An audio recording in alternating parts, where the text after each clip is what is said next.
Hi guys!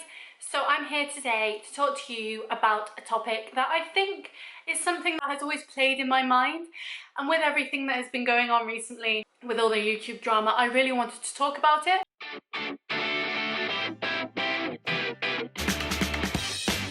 So it came out yesterday, I think, so this is being filmed on Wednesday, it'll be uploaded on Friday, that Shane Dawson has had all, I think, 3 of his YouTube channels demonetized, which basically means, if you don't know, he cannot make money from YouTube anymore.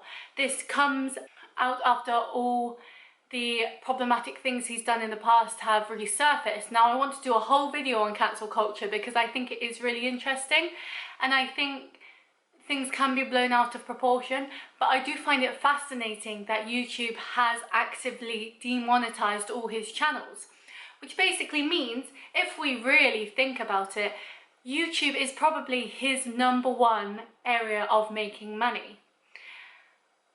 And that begs the question to me, being a 25-year-old adult, is that really a viable job, and is it something that our kids should be aiming for in the future? So let's think about it, shall we? Being a YouTuber, I think, is much like being a freelancer. You don't have a set wage every single month. Each month you can make £50 or £2,000 or whatever. You don't know what you'll make. And a lot of that comes from AdSense. So YouTube will give people money through advertising on their videos. And obviously I know sometimes AdSense can't be the most money and you can make money other ways, but people upload to YouTube and people have adverts on their YouTube channel to make money because that just makes the most sense. I saw a video the other day where a guy was saying that he was going to give away his AdSense to one random subscriber, and in just a day and a half that video had made over £1,000, which seems crazy. Like, you upload a video to X amount of subscribers, I think he's probably around 1 million knowing his audience, and it had already made over £1,000 in 1.5 days. Like, that seems crazy. Like, I make over £1,000 a month, not a day. So to think that people can make that sort of money is insane. And I think to suddenly lose that income, to suddenly lose that money, must be such a shock to the system, especially for someone like Shane Dawson. Now, if we think about Shane Dawson, he has over 10 million subscribers, I think. He makes documentaries, so it's long form videos. He gets a lot of views, and when I say a lot of views, I mean a lot of views. And because it's long form, he's able to put in more adverts into his videos, so he gets even more income. But alongside this, he does have other side hustles that he does. So for example, he's got his merchandise, which I'm sure gives him a pretty penny. There's so many areas that he's making money from, but YouTube, I feel, was his center platform. And really, if it wasn't for YouTube, he wouldn't have his makeup line, he wouldn't have his merchandise, because they come from that core audience.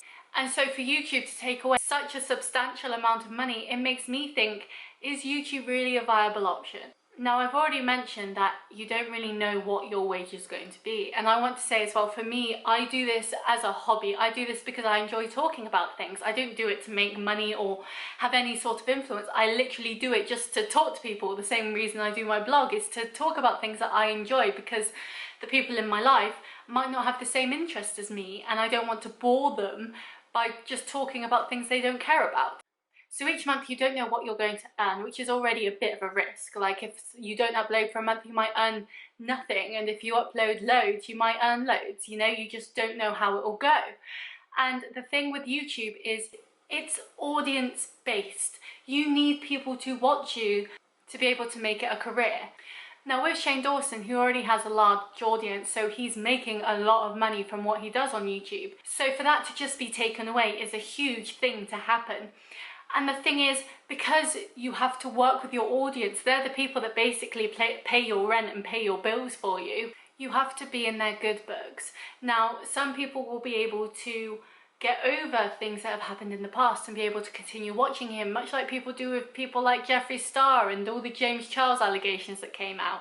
And the thing with all this is you're not a part of their circle, so you don't know what's true and what's not. You're just hearing it from other sources that are just talking about it. So when scandals come out and when things happen that people get cancelled for, they will lose a big portion of their audience, because of course they will. People won't align with their views or what they've done in the past, even if they apologise, which is something I want to get into in the cancel culture video.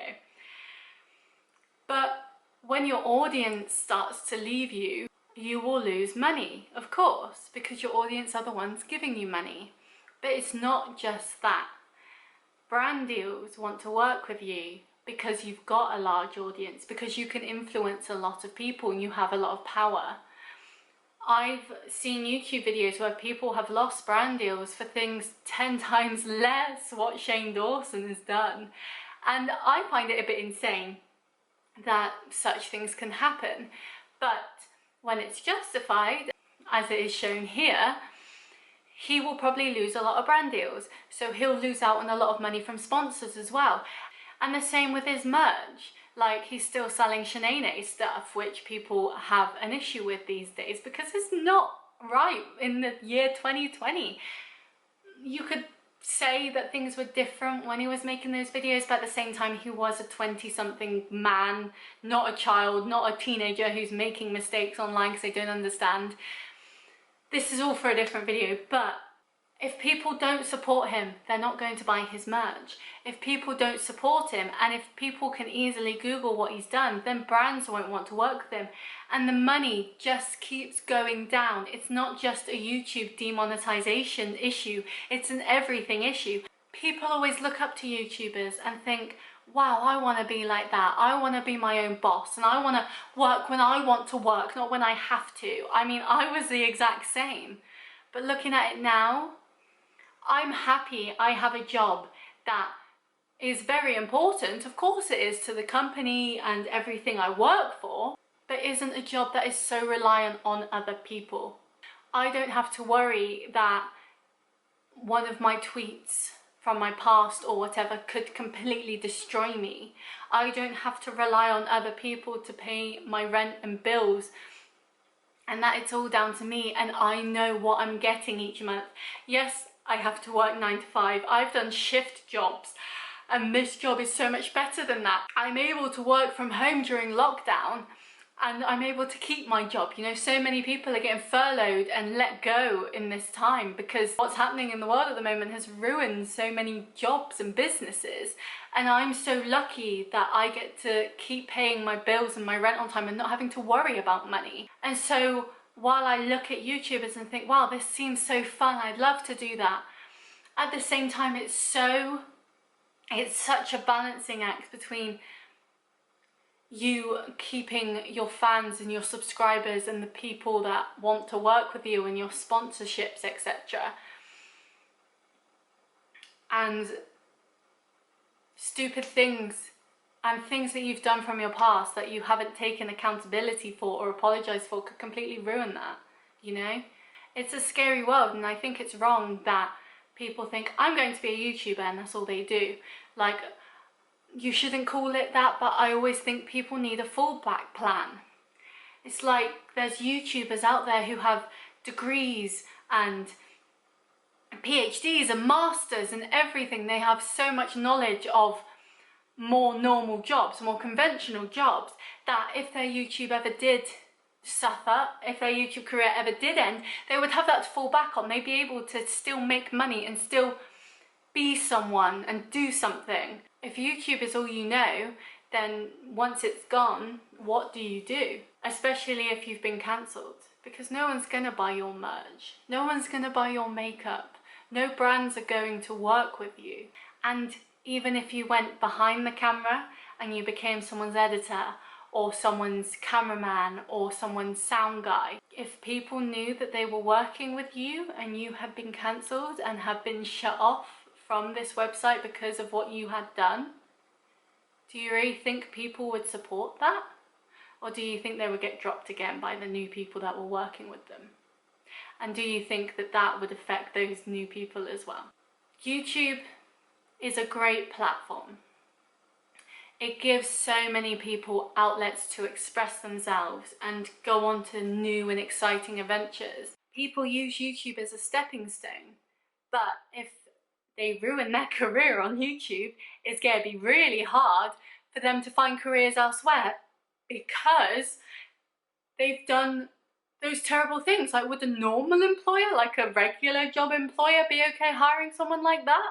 Would you really want to be okay working a job with someone who would hire someone like that? So I think my main point here is YouTube is great, but it shouldn't be something that people aspire to be or to do. YouTube is a creative outlet in whatever way that you want to be creative. You can do videos and music and reviews and vlogs and whatever you want, you know. It's free reign. Just go off and do you. But to have your whole life on YouTube and then to have something ruin it, what do you do then? Because really, I can't see much. And back to the Shane Dawson drama, people are still going to support him. People are still going to watch him. People are still going to buy his makeup or his merch or whatever, you know. People bounce back because people forget, or they forgive, or they just don't care enough. So do I see Shane Dawson disappearing from YouTube? No. Do I see him doing it less? Yes. He needs to find something to make him money. And if that can't be YouTube, then he has to find it somewhere else. But I'm pretty sure once the heat's died down, he'll come bouncing back again on YouTube, and he'll be doing all the stuff he was doing before. And people once again will forget. People were so quick to come after James Charles when all that came out. The amount of TikToks I saw of people breaking their pallets and stuff, insane. Like, you paid money for that, you've still given him your money. And for it now to come out that a lot of that wasn't true, it shows how quick people are to jump onto bandwagons and cancel someone when they don't know the facts and they don't know the truth. Now with Shane Dawson, we have podcasts and videos and pictures and everything of him doing and saying wrong stuff. We had the same with Tana Mojo. We had the same with Jeffree Star. How many subscribers do they have? How much money are they making? People don't seem to care. They like the bandwagon, they like jumping on things. But I do find it fascinating that YouTube can do this and be like, nope, you're gone, bye. And that makes me wonder, for all the kids who want to be YouTubers and who are putting stuff on social media now that they don't think will hurt them in the future, but definitely will. It'll be interesting to see how many more people are cancelled because of their past, when they didn't think that social media would be such a big thing and they didn't think it would hurt them. But that's my rant. Basically, don't become a YouTuber if you have nothing else to fall back on. Get your GCSEs or whatever they're called now. Get your A-levels. Get your degree if you want a degree. And always have a backup plan. Always have a way to make sure that you are making consistent money, because that is the main thing. Money makes the world go round, unfortunately. And we're all stuck on this capitalist cycle. So yes, YouTube is great. Be careful with what you put online. Accept accountability for what you've done, and don't just play the victim and hope everything will be okay. And make sure you've always got a backup plan, because I have a job in a certain area. If my job goes under, I can find another job in a certain area. If my YouTube went under and I was a multi-millionaire living in a huge mansion that I had to pay council tax and stuff for, do you think a regular job, because I've been so cancelled and can't get any sort of really well-paying job compared to YouTube, do you think that would pay for that huge mansion? No. So be careful, be safe, be smart, and do what I always say. If your grandmother wouldn't approve of it, don't put it online. But I'll see you next time. I'd love to know your thoughts and feelings on this topic, and yeah, bye!